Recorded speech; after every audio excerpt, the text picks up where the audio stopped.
Welcome. I'm Leslie Canham. I'm Mary Gavoni. I'm Linda Harvey. I'm Olivia Wan, and together we are the Compliance Divas. Welcome to this special edition of the Compliance Divas podcast. I'm Mary Gavoni, and I'll be your moderator for this episode. And we're bringing this to you because it's late-breaking information about the COVID-19 variants.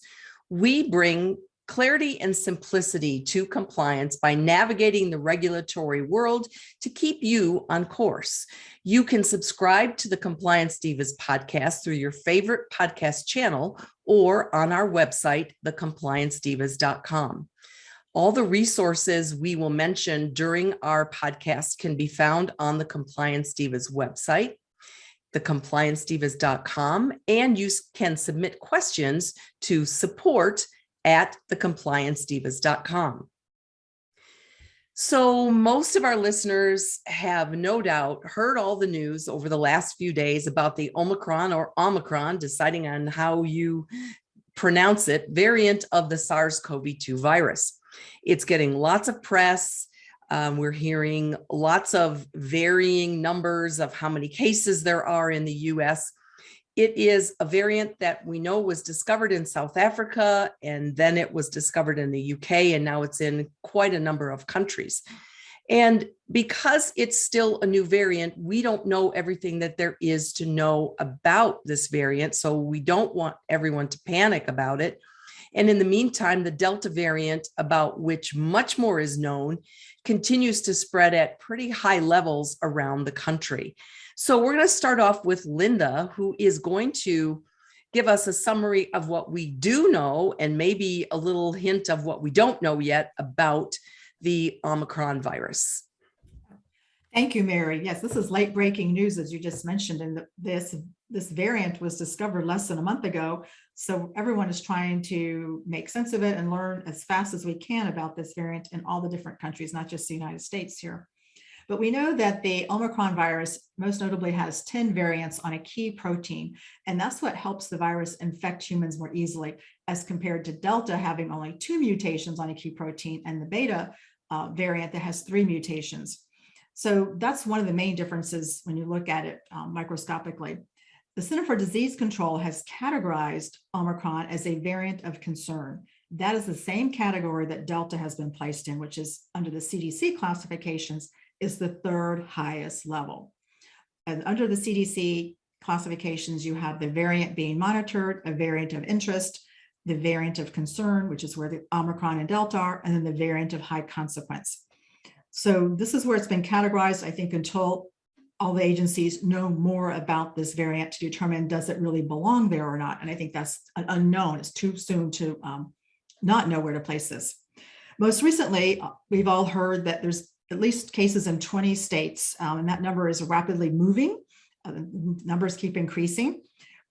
Through our diva Leslie here, we know that the first case was in California, and that individual had come back from traveling to South Africa.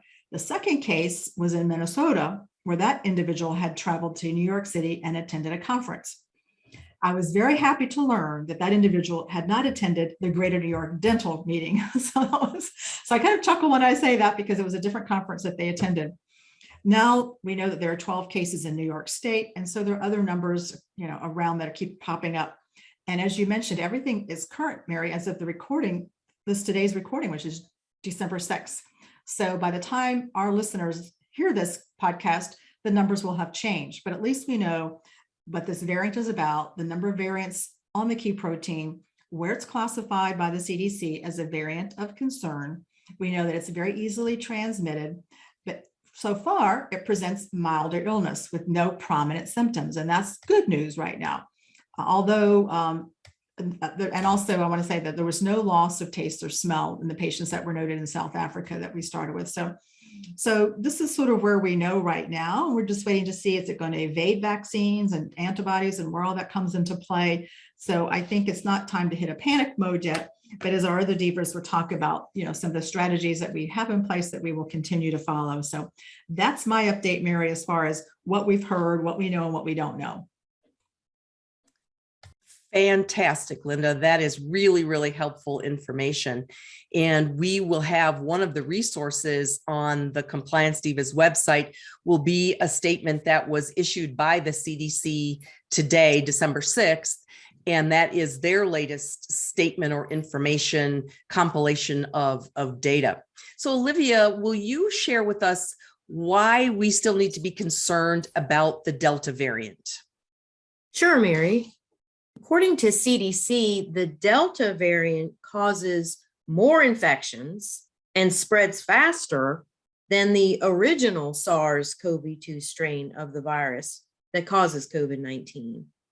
And when we look at the information, Delta strain was spreading 50% faster than Alpha, and it's actually 50% more contagious than the original strain.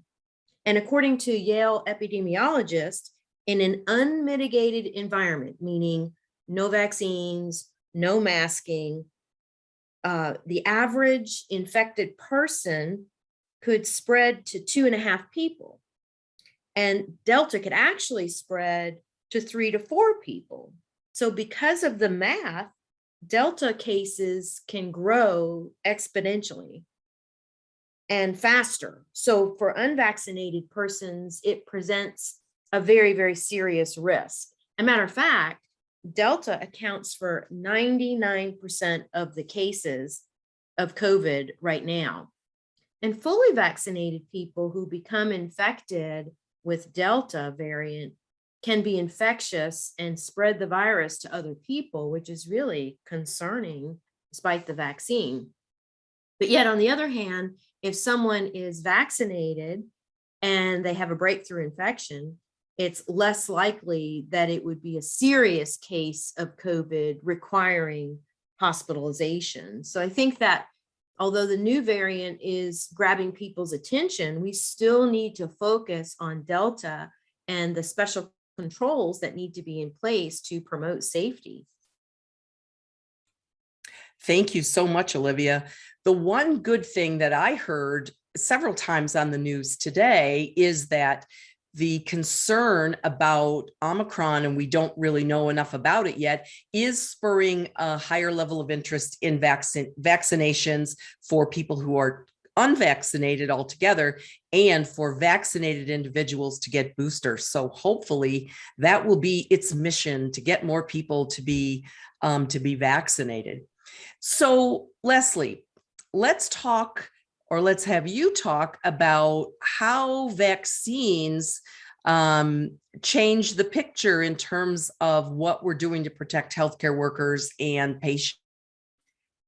Well, certainly, Mary, we have great evidence that vaccinations work. We know that they protect family members. So you're not only protecting yourself, you're protecting your family and your community. And now vaccinations are even actually authorized for children who are 5 years or older.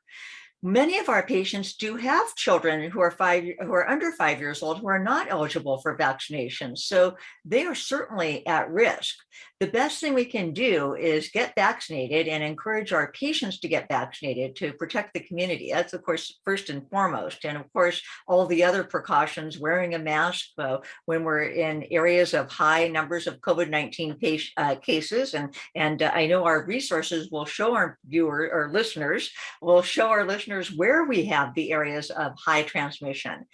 And today, vaccinations are not complete with just the first and second dose of the Moderna or the Pfizer vaccine, or the single dose of the Johnson & Johnson. Now, CDC is recommending that everybody get a booster shot, and everyone, at least ages 18 and older. At this point, we know that the authorization is for the Pfizer or Moderna for everyone over 18, 6 months after completing their first and second COVID-19 vaccination. And then if the Johnson & Johnson vaccination was received, everyone 18 years and older should get a booster at least 2 months after completing their first COVID-19 vaccination. Now, the importance of scheduling this vaccination booster is that there's data that supports a need for boosters. And the studies show that after getting vaccinated against COVID-19, protection against the virus and the ability to prevent infection with variants may decrease over time.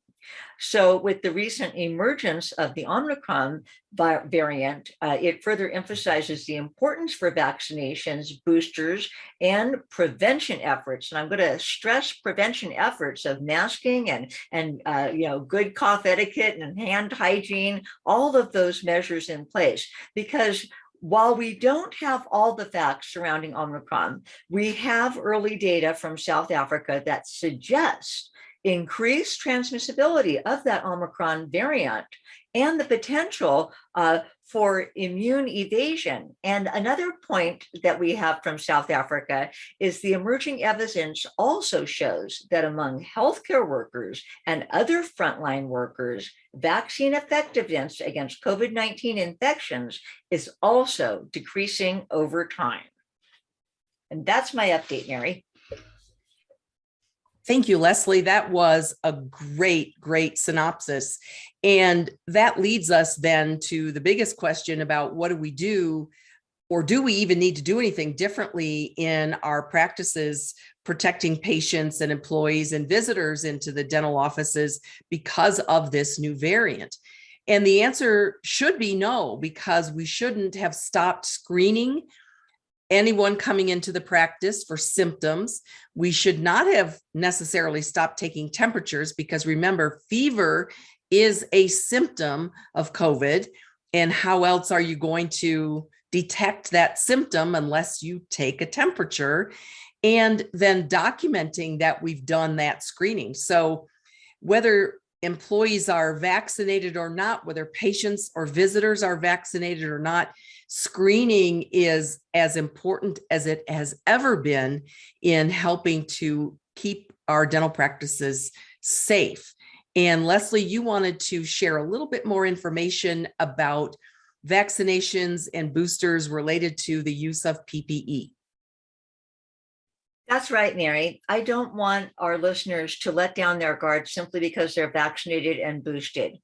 We still don't know what we don't know. We could still be exposed, and infection can transmit to fully vaccinated and boosted individuals, as we are hearing of cases like this.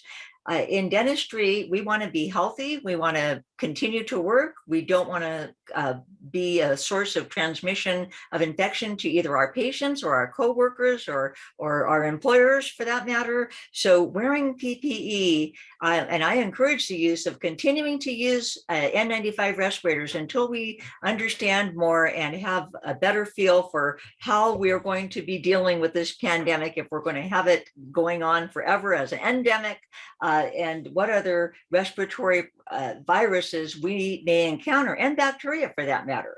So not only wearing the right PPE, but wearing that PPE correctly is essential. Let's not let down our guard. Absolutely, Leslie. I agree with you 100%.